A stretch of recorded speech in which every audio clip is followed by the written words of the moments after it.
Hello students, welcome to your YouTube channel RBS Mahavidyalaya Meja खास Prayagraj. Students, बड़े दिनों बाद आज हम फिर आए हैं आप सभी के साथ यूट्यूब के प्लेटफॉर्म पे। आज हम बात करेंगे कि ऑर्गेनिक फार्मिंग क्या होता है, यानी principles of organic farming second same का ये सब्जेक्ट है। तो बड़े दिन बाद हम आपसे रूबरू होने आ रहे हैं यूट्यूब पे। एक्चुअली काफ़ी दिनों से हम कॉलेज जा रहे थे, यहाँ पे नहीं आ पाया मैं।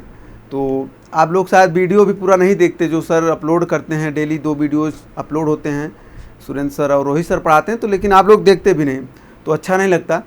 तो प्लीज़ आप लोग जो वीडियो अपलोड होता है उसको देखें, जहाँ भी रहें। आप सभी के पास फ़ोन है, फ़ोन में देखें।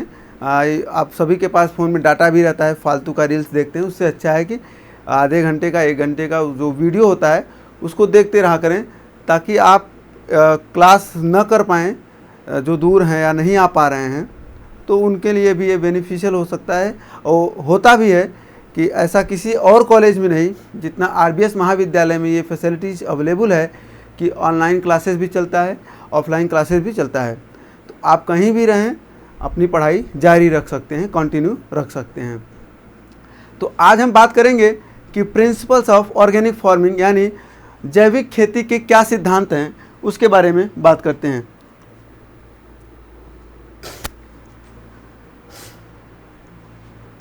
ये डेफिनेशन है।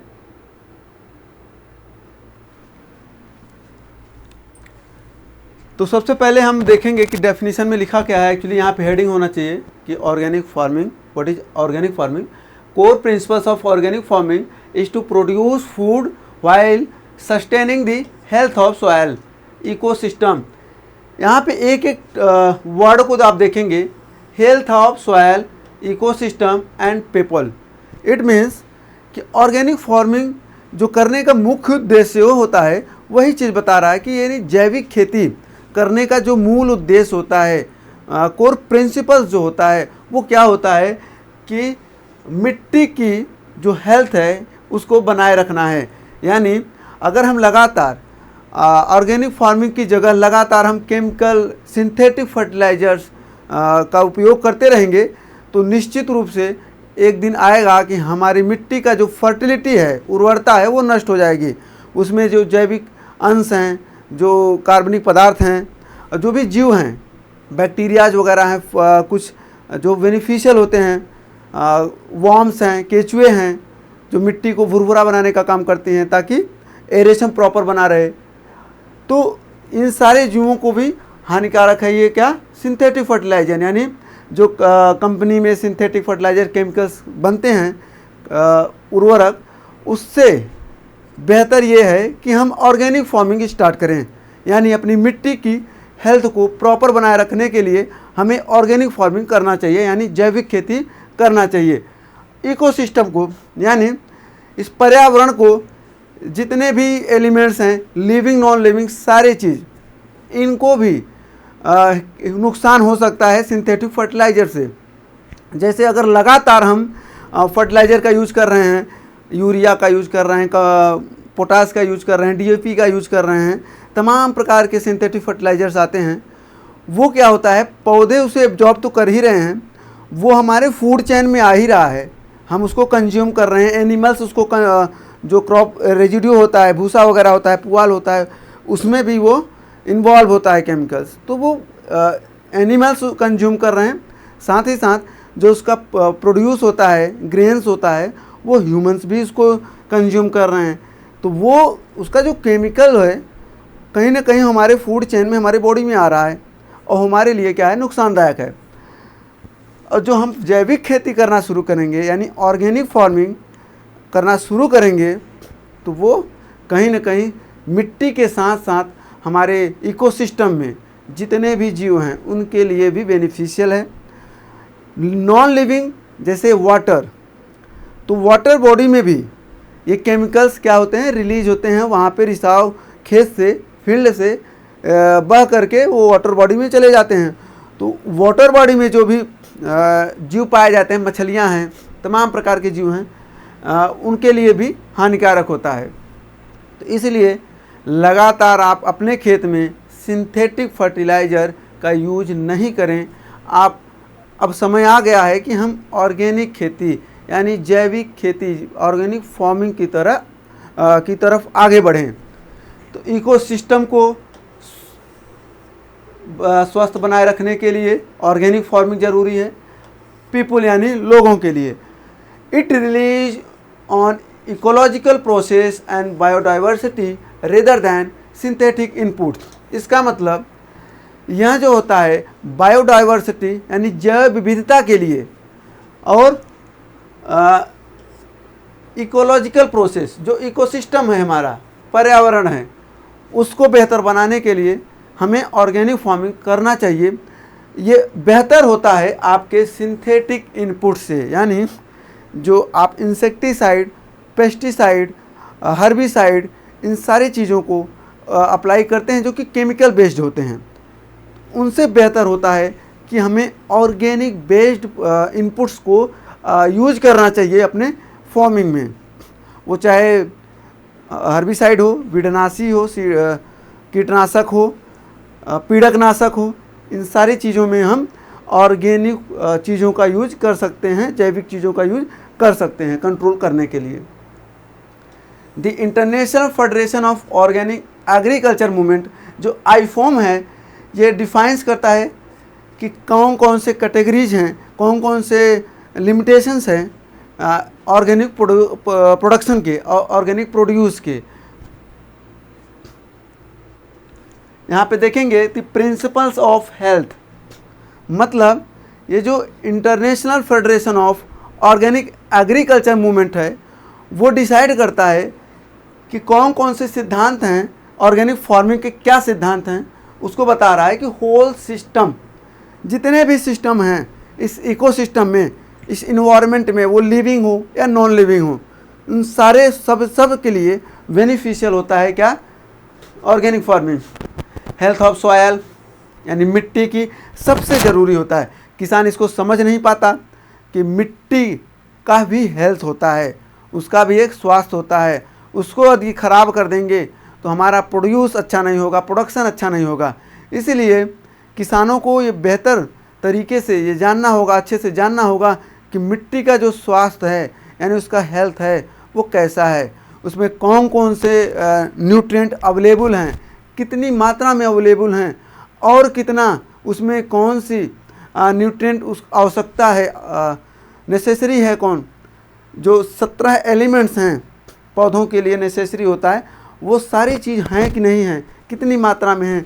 इन सारी चीज़ को पता लगाने के लिए हमें सॉइल टेस्ट कराना पड़ता है। तो स्टूडेंट्स, सॉइल टेस्टिंग इसीलिए ज़रूरी होता है कि हमें अपने सॉइल मिट्टी का जो हेल्थ होता है उसका चेकअप किया जा सके, उसी के अकॉर्डिंग हम अपना फर्टिलाइज़र यूज कर सकें, साथ ही साथ क्रॉप को रोटेट कर सकें, क्रॉप को सोइंग कर सकें, कैसे कैसे हमें कौन कौन सी क्रॉप लगानी है, कौन सी क्रॉप किस फील्ड में लगानी है, वो स्टेटस एक बार न्यूट्रिएंट स्टेटस देखने के बाद अच्छे से कर सकते हैं। तो ये फार्मिंग प्लानिंग करने के लिए हमें सॉइल हेल्थ चेकअप कराना बहुत ज़रूरी होता है। उसमें कौन कौन से न्यूट्रिएंट अवेलेबल हैं प्लांट्स के लिए, एनिमल्स के लिए, ह्यूमंस के लिए। प्रिवेंशन, किस चीज़ों से रोकना चाहिए, जैसे focuses on building immunity and resilience rather than just treating diseases. यानी किसी भी रोग को, कोई भी रोग लगा है पौधों में या मिट्टी में कोई कमी है, किसी न्यूट्रिएंट की कमी है, इन सारी चीज़ों को हम ऑर्गेनिक बेस्ड प्रोडक्ट से उसको दूर कर सकते हैं। और फोकस इस चीज़ पे करेंगे कि जो बिल्डिंग इम्यूनिटी है, यानी इम्यूनिटी किसकी, प्लांट्स की हो गई, एनिमल्स का हो गया, उसको डेवलप करना है। तो इम्यूनिटी डेवलप करने के लिए हमें फर्टिलाइज़र, जो सिंथेटिक फर्टिलाइज़र होता है, केमिकल बेस्ड होता है, उससे थोड़ा हटकर चलना पड़ेगा, ऑर्गेनिक फार्मिंग की तरफ बढ़ना पड़ेगा। Chemicals free, avoid synthetic fertilizers and pesticides that harm physical wellbeing. यानी हमें अवॉइड करना चाहिए जो भी सिंथेटिक बेस्ड फर्टिलाइज़र हैं, सिंथेटिक इनपुट्स हैं, वो चाहे इंसेक्टिसाइड हो, पेस्टिसाइड हो, वो पहले ही मैंने बता चुका है कि इन चीज़ों को अवॉइड करना चाहिए, यानी कम से कम उपयोग में लाना चाहिए।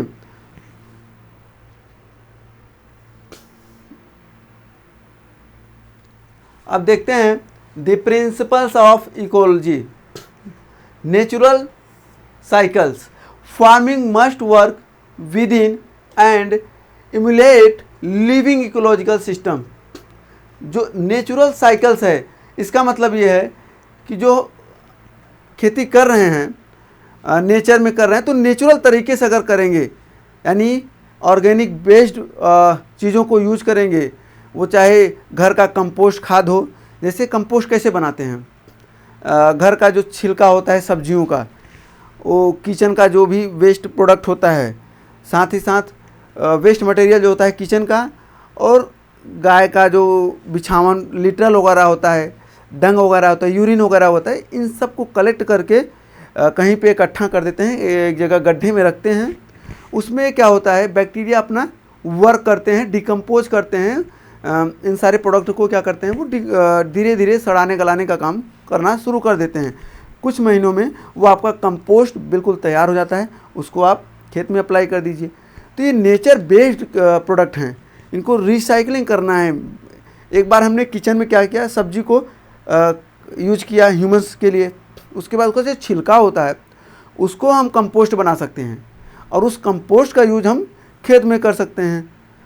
तो हमारे खेत के लिए भी हेल्पफुल होगा, साथ ही साथ हेल्दी होगा ह्यूमंस कंजप्शन के लिए, जो भी हम प्रोडक्ट्स उससे ले रहे हैं, प्रोड्यूस ले रहे हैं फील्ड से। तो ये केमिकल बेस्ड जो प्रोडक्ट हैं उससे दूर हटके हमें ऑर्गेनिक बेस्ड की तरफ आना पड़ेगा।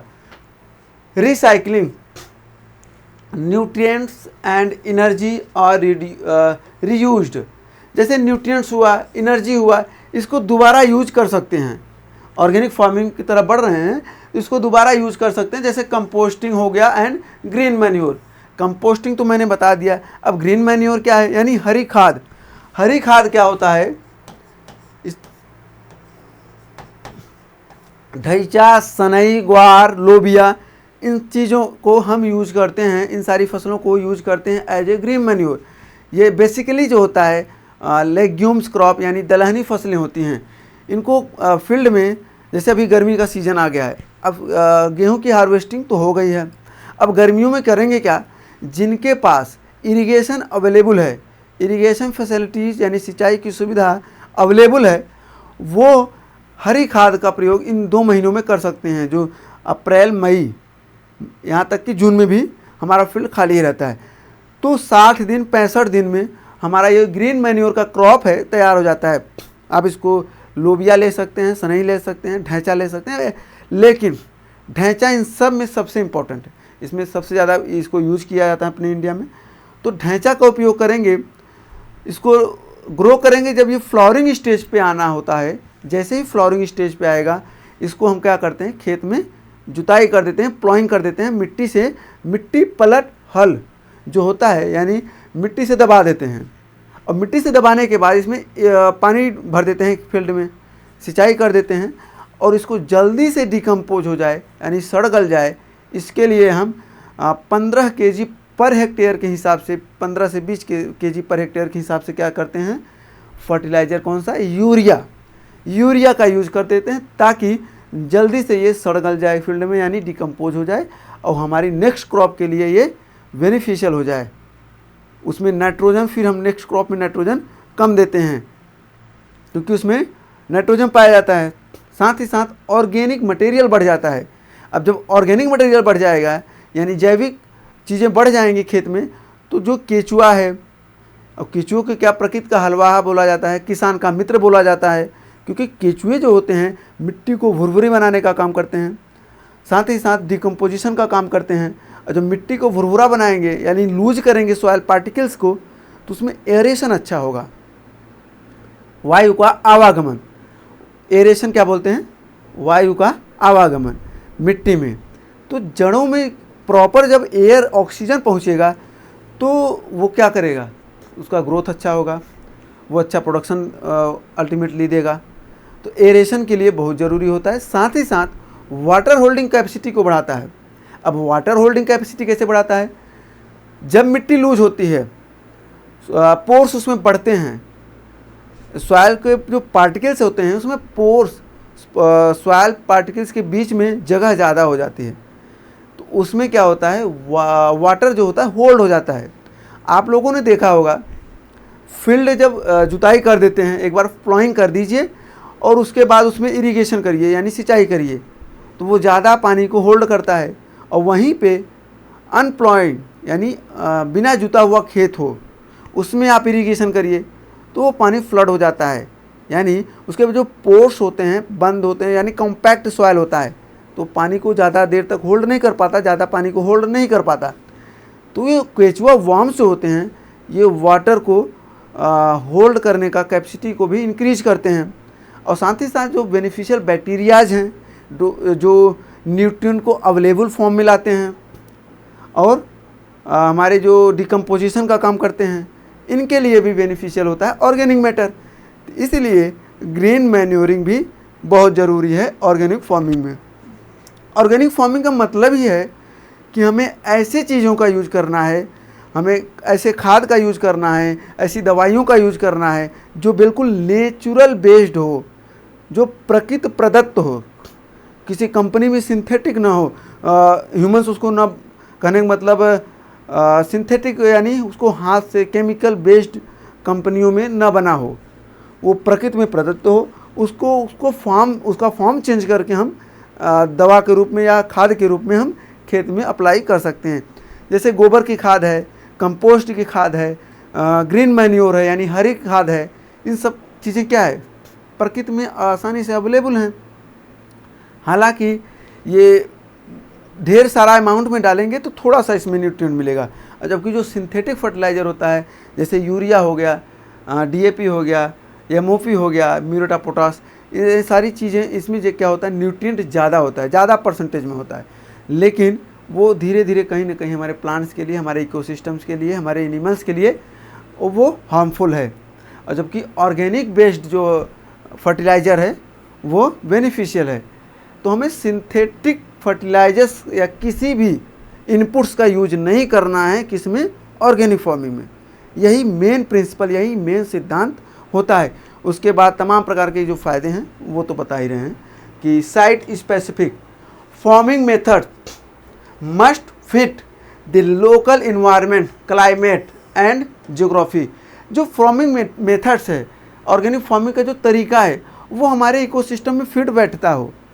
जैसा हमारा क्लाइमेट हो उस क्लाइमेट के अकॉर्डिंग हम अपना ऑर्गेनिक बेस्ड फार्मिंग करें, ऐसा हम क्या करते हैं, चूज करते हैं खाद का, ऐसा हम चूज करते हैं इंसेक्टिसाइड पेस्टिसाइड का या क्रॉपिंग सिस्टम का, क्रॉपिंग पैटर्न का, जो हमारे क्लाइमेट के अकॉर्डिंग सूटेबल हो, जो हमारे जियोग्राफिकल यानी पर्यावरण के अकॉर्डिंग सूटेबल हो, इन्वायरमेंट के अकॉर्डिंग सूटेबल हो।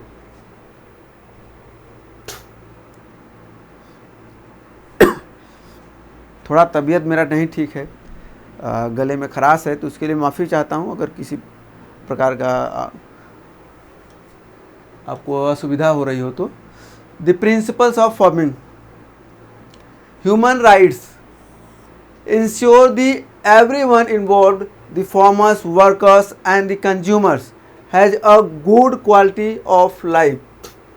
ह्यूमन राइट्स इसका मतलब ये है हम इस चीज़ को इंश्योर करें कि जो वर्कर्स हैं, जो कंज्यूमर्स हैं, जो फार्मर्स हैं, जो ऑर्गेनिक फार्मिंग में इन्वॉल्व हैं, उनको एक अच्छा क्वालिटी का लाइफ मिले। अब अच्छी क्वालिटी की लाइफ कैसे मिलेगी, जब हम अच्छा चीज़ खाएंगे। और अच्छा चीज़ कैसे खाएंगे, जब हम अच्छा प्रोडक्शन लेंगे, अच्छा प्रोड्यूस लेंगे। जब अच्छा प्रोड्यूस लेंगे तभी हम अच्छा खाएंगे, क्योंकि हम जो प्रोड्यूस लेते हैं उसी को खाते हैं। तो अगर वो केमिकल बेस्ड है तो हम केमिकल खा रहे हैं, अगर वो ऑर्गेनिक बेस्ड है तो हम ऑर्गेनिक बेस्ड प्रोड्यूस खा रहे हैं, जो हमारे हेल्थ के लिए बेनिफिशियल है। इसीलिए बोला जाता है कि अब ऑर्गेनिक फार्मिंग को बढ़ावा दिया जाए, यानी जैविक कृषि को बढ़ावा दिया जाए। एनिमल वेलफेयर, एनिमल्स के लिए भी सही होता है ऑर्गेनिक फार्मिंग, टिकाऊ भी होता है। अच्छा, टिकाऊ क्यों बोलते हैं? ऑर्गेनिक फार्मिंग में एक्चुअली क्यों सक्सेस उतना नहीं है, क्योंकि जो प्रोडक्शन होता है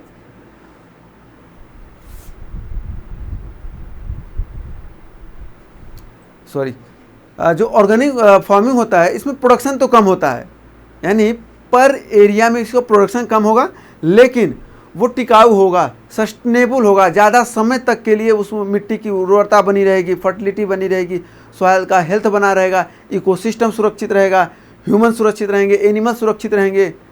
तो वो टिकाऊ तो है, लेकिन थोड़ा प्रोडक्शन कम होता है, क्योंकि उसमें बल्क में बोला ना मैंने पहले कि उसको ढेर सारा अमाउंट में डालेंगे, लेकिन थोड़ा सा उसमें न्यूट्रिएंट कम मात्रा में पाई जाती है।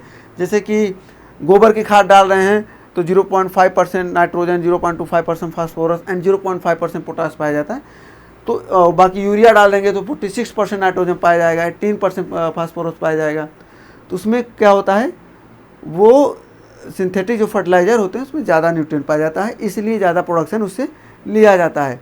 लेकिन प्रोडक्शन ज़्यादा तो ले रहे हैं, लेकिन वो टिकाऊ खेती नहीं है, वो बहुत समय तक के लिए टिकाऊ नहीं है। हमें लास्ट में फिर वही ऑर्गेनिक फार्मिंग की तरफ आना पड़ेगा, आ भी रहे हैं, आगे इसका भविष्य इसी में है। रिसोर्स इक्विटी यानी future generation should have access to clean water and fertile soil. इसका मतलब यही है, जो भी रिसोर्सेज हैं, जैसे वाटर का है, सॉइल का रिसोर्सेज हैं, इनको क्या करना है, क्लीन करना है, नीट साफ़ सुथरा रखना है। इसके लिए हमको ऑर्गेनिक फार्मिंग करना पड़ेगा। The principles of care, precautionary approach क्या हैं, कौन कौन से प्रिकॉशंस यूज करने हैं, कौन कौन से प्रिकॉशन यानी सुरक्षा की दृष्टि से कौन कौन से महत्वपूर्ण बिंदु हैं जिसको हमको देखना है। If technologies impact is unknown, like ये क्या है, GMOS, जेनेटिकली मॉडिफाइड जो क्रॉप होते हैं organisms, it is not used, मतलब इसमें हम जेनेटिकली मॉडिफाइड ऑर्गेनिजम्स हो उसको हम यूज नहीं करते हैं, वो चाहे इंसेक्टिसाइड, पेस्टिसाइड हो या क्रॉप्स हो, ऐसे चीज़ों को हम यूज नहीं कर। ऑर्गेनिजम्स की बात कर रहा है, यानी जो जेनेटिक बेस्ड हो, जेनेटिकली मॉडिफाइड हो। जैसे हमारे अंदर जो जीन है वो दूसरे का किसी जीव का जीन ला के ट्रांसफ़र कर दें तो हमारे अंदर का जो जीन का सीक्वेंस है वो बदल जाएगा, तो हमारे अंदर की जो क्वालिटी है वो नेक्स्ट जनरेशन में बदलाव दिखेगा। तो उसी तरह से जेनेटिकली मॉडिफाइड क्रॉप ग्रो करते हैं, उसमें कुछ जीन ट्रांसफ़र करके, जैसे बीटी कॉटन है, ठीक है, और गोल्डन राइस है, ये जेनेटिकली मॉडिफाइड क्रॉप्स हैं। और बहुत सारे क्रॉप हैं जीन बेस्ड पे, ये इसका नेचर पूरा गुण धर्म को चेंज कर देते हैं क्रॉप को, ताकि नेक्स्ट जनरेशन में हम अपने अकॉर्डिंग उसका प्रोड्यूस ले सकें, चाहे टेस्ट बेस हो या प्रोडक्शन बेस्ड हो या किसी रोग से लड़ने की क्षमता हो। ऐसे जीन को उसमें ट्रांसफ़र करके जेनेटिकली मॉडिफाइड क्रॉप्स को, ऑर्गेनिजम्स को प्रोड्यूस करता है। ऐसे चीज़ों का हम यूज नहीं करते इसमें। और रिस्पॉन्सिबिलिटी क्या होती है, management is based on transparency and protecting the environment.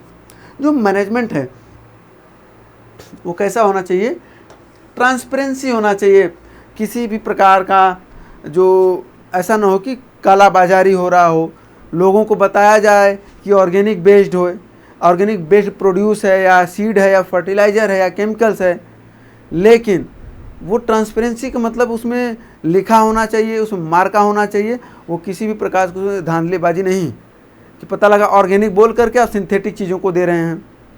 Organic based अगर हो तो वो लोगों को दिखे भी कि ऑर्गेनिक बेस्ड है, इस चीज़ की बात कर रहा है। इफ़िशियंसी क्या है, focuses on the long term sustainability over short term high yields. इस चीज़ पे फोकस करना है कि लॉन्ग टर्म सस्टेनेबल कैसे हो, लंबे समय तक के लिए इसको कैसे टिकाऊ बनाया जाए और साथ ही साथ ज़्यादा से ज़्यादा प्रोडक्शन लिया जाए, इस चीज़ को भी ध्यान में रखना पड़ेगा। क्रॉप रोटेशन, क्रॉप रोटेशन आप जानते हैं कि किसी भी फील्ड में, किसी निश्चित फील्ड में फसलों को हेर फेर कर अदल बदल कर हेरा फेरी करके बोना क्रॉप रोटेशन कहलाता है। यानी एक फसल के बाद हम नेक्स्ट सीजन में दूसरी क्रॉप लें, फिर अगले साल उस दूसरी क्रॉप लें, यानी लगातार एक फील्ड में एक ही क्रॉप ना लेकर के फसलों को अदला बदली करके जब ग्रो करते हैं तो उसको बोलते हैं क्रॉप रोटेशन। और क्रॉप रोटेशन के जो प्रिंसिपल्स होते हैं एग्रोनॉमी में बताएंगे कि क्रॉप रोटेशन के प्रिंसिपल्स क्या होते हैं, ऑब्जेक्टिव्स क्या होते हैं, क्या उसके फ़ायदे हैं क्रॉप रोटेशन के। Changing crop annually to break pest cycle and build soil. Crop rotation इसलिए भी ज़रूरी है कि जो पेस्ट का साइकिल है, यानी कोई इंसेक्ट पेस्ट लग रहा है आपके फील्ड में और लगातार गेहूं के बाद धान, फिर गेहूं के बाद धान, धान के बाद फिर गेहूं, इस तरह से अगर क्रॉप रोटेशन आप बना रहे हैं तो कोई आप क्रॉप में उस पर्टिकुलर क्रॉप में कोई डिजीज लग रहा है तो याद रखिए उसका स्पोर जो है वो उसी फील्ड में है, उसी क्रॉप रेजिड्यू में है, अवशिष्ट में है, वो फील्ड में पड़ा हुआ है स्पोर्स, नेक्स्ट क्रॉप में वो फिर अटैक करेगा, फेवरेबल कंडीशन पाएगा, होस्ट प्लांट पाएगा, फिर वो अटैक करेगा। इसीलिए बोला जाता है उसको ब्रेक करने के लिए, उस डिजीज साइकिल को ब्रेक करने के लिए क्रॉप रोटेशन यानी फसल चक्र इम्पॉर्टेंट होता है। क्या? फसल चक्र बहुत इम्पॉर्टेंट होता है। ठीक है, जैसे रस्ट लग रहा है, ब्लैक रस्ट, येलो रस्ट गेहूं में लग रहा है, और फिर अगर नेक्स्ट क्रॉप में यानी फिर सीजन आया गेहूं का तो गेहूं मत उसमें ग्रो करिए, कुछ दूसरी क्रॉप रबी सीजन की ग्रो कर लीजिए, ताकि वो जो उसका जो स्पोर्ट्स फील्ड में पड़ा हो वो उसके लिए सूटेबल होस्ट क्या है, वो गेहूं को प्लांट है। गेहूं प्लांट नहीं पाएगा तो वो धीरे धीरे नष्ट हो जाएगा। इसीलिए उसको ब्रेक करने के लिए, जो डिजीज है, पेस्ट है, उसके साइकिल को ब्रेक करने के लिए क्रॉप रोटेशन बहुत ज़रूरी होता है। और साथ ही साथ सॉइल की फर्टिलिटी बनी रहे, इसके लिए भी क्रॉप रोटेशन इम्पॉर्टेंट है। Bio fertilizers using the vermi compost, manure and nitrogen fixing plants. ऐसे प्लांट्स को यूज करना है जो नाइट्रोजन को फिक्स करते हों। जैसे मैंने बताया कि सनई, ढैंचा, लोबिया, ढैंचा वगैरह क्या करते हैं, इन सस्बेनिया वगैरह क्या करते हैं, इन एटमॉस्फेरिक नाइट्रोजन यानी इन्वायरमेंट में जो पर्यावरण में जो नाइट्रोजन है इसको क्या करते हैं, एब्जॉर्ब करते हैं यानी संग्रहित करते हैं और वो हमारे फील्ड में स्टोर करते हैं। नेक्स्ट उस क्रॉप के साथ साथ नेक्स्ट क्रॉप के लिए भी वो स्टोर करके रखते हैं। दलहनी फसलों में जो उसमें नोड्यूल्स पाए जाते हैं, गांठें पाई जाती हैं जड़ों में, वहीं से उसमें लेग हीमोग्लोबिन वगैरह होता है, फेरस वगैरह होता है जो इम्पोर्टेंट होता है। वो करते क्या हैं, एटमॉस्फेरिक नाइट्रोजन को स्टोर करते हैं और प्लांट को देते हैं, मिट्टी में स्टोर करते हैं। और जो उसमें बैक्टीरिया वगैरह पाए जाते हैं, जो उस बैक्टीरिया को मेन रोल जो होता है, जैसे एजोटोबैक्टर हुआ, ये क्या है, ये नॉन लेग्यूमिनस है ना, नॉन लेग्यूमिनस क्रॉप के लिए है। लेकिन जो राइजोबियम वगैरह हैं ये एटमॉस्फेरिक नाइट्रोजन को कंज्यूम करते हैं, स्टोर करते हैं। ऐसे प्लांट को, ऐसे क्या करते हैं, वर्मी कंपोस्ट को और ऐसे ऑर्गेनिजम्स को यूज करना है जो कि क्या करें, नाइट्रोजन को फिक्स करें और हमारे खेत में जो ऑर्गेनिक मटेरियल है उसको बढ़ाएं। उसके लिए वर्मी कंपोस्ट यानी केचुए की खाद जो आती है उसका यूज़ करें, कंपोस्ट का यूज़ करें, गोबर की खाद का यूज़ करें और नाइट्रोजन फिक्स करने वाले प्लांट का यूज़ करें। साथ ही साथ नाइट्रोजन फिक्स करने वाले बैक्टीरिया को यूज़ करें। ठीक है, तो ये क्या है, बायो फर्टिलाइजर्स हैं। उसके बाद नेचुरल पेस्ट कंट्रोल, पेस्ट को कैसे कंट्रोल करना है, पीड़कनाशक को कैसे कंट्रोल करना है, वो नेचुरल बेस्ड चीज़ों से, जैसे यूजिंग प्रीडेटरी इंसेक्ट और बोटेनिकल एक्सट्रैक्ट लाइक दी नीम। नीम क्या है, नीम के पत्ते में ऐसा जो केमिकल्स बेस्ड उसका नीम का पत्ता होता है, उस नीम के पत्तों को यूज करेंगे फील्ड में तो नेमेटोड्स वगैरह नहीं पाए जाएंगे आपके खेत में, मर जाएंगे जो भी होंगे। तो नीम के पत्ते का भी यूज करना चाहिए। साथ ही साथ प्रीडेटर्स का यूज करना चाहिए। प्रीडेटर्स क्या होते हैं, परभक्षी होते हैं। जैसे कुछ इंसेक्ट होते हैं और कुछ फंगस भी होते हैं जो दूसरे फंगस को खाते हैं, कुछ इंसेक्ट होते हैं जो दूसरे इंसेक्ट को खाते हैं, कुछ इंसेक्ट होते हैं जो वीड को खाते हैं। जैसे जाइगोग्रामा बाइकोलराटा, ये एक इंसेक्ट है और ये इंसेक्ट छोटा छोटा होता है। अभी रबी के सीज़न जब सरसों कटता है उसमें बहुत सारा दिखता है। वो पार्थिनियम ग्रास को खाने का माहिर है, वो पार्थिनियम ग्रास को ख़त्म कर देता है, खा लेता है। तो वो क्या है, बायोलॉजिकल कंट्रोल है। बहुत सारे फंगस भी आते हैं जो वीड को खाते हैं, तो बहुत सारे इंसेक्ट आते हैं जो दूसरे इंसेक्ट को खाते हैं। यानी नेचुरल बेस्ड है ये नेचर ने इसको दिया हुआ है। तो इसको भी यूज करके हम क्या कर सकते हैं, पेस्ट को कंट्रोल कर सकते हैं, इंसेक्ट को कंट्रोल कर सकते हैं। तो क्या करना है, इसमें केमिकल्स का यूज नहीं कर सकते हैं। हम ऐसे यूज करके अपने फील्ड को बचा सकते हैं, अपने क्रॉप को बचा सकते हैं और प्रोडक्शन ले सकते हैं। लेकिन ये सब क्या है, कॉस्टली है, साथ ही साथ इसमें प्रैक्टिसेस बहुत ज़्यादा हैं। इसको अप्लाई करना, प्रीडेटर्स को लाना, फिर इसको अप्लाई करना, ये उतना इफ़िशियंट नहीं है जितना केमिकल बेस्ड है। तो इसीलिए किसान जो अवेलेबल होता है, ईजिली अवेलेबल है, अप्लाई करके खाली हो जाता है केमिकल बेस्ड इनपुट्स, और वो क्या करता है, अपना प्रोडक्शन ले लेता है। No genetically modified organisms, prohibit यानी इसको रोकना है। कौन? जेनेटिकली मॉडिफाइड जो ऑर्गेनिजम्स है उसको नहीं यूज़ करना है। If you are interested in starting a project I can help you with, ये सब वही है, कोई इसमें इम्पोर्टेंट नहीं है। तो ये था आपका ऑर्गेनिक फार्मिंग। तो कुल मिला के स्टूडेंट्स आपको बताया कि ऑर्गेनिक फार्मिंग होता क्या है, यानी जैविक खेती होता क्या है। जैविक खेती ये होता है जो जीवांश का उपयोग करें, वो चाहे खाद के लिए यूज करें, चाहे वीड को नष्ट करने के लिए यूज करें, इंसेक्टिसाइड पेस्टिसाइड को कंट्रोल करने के लिए यूज करें।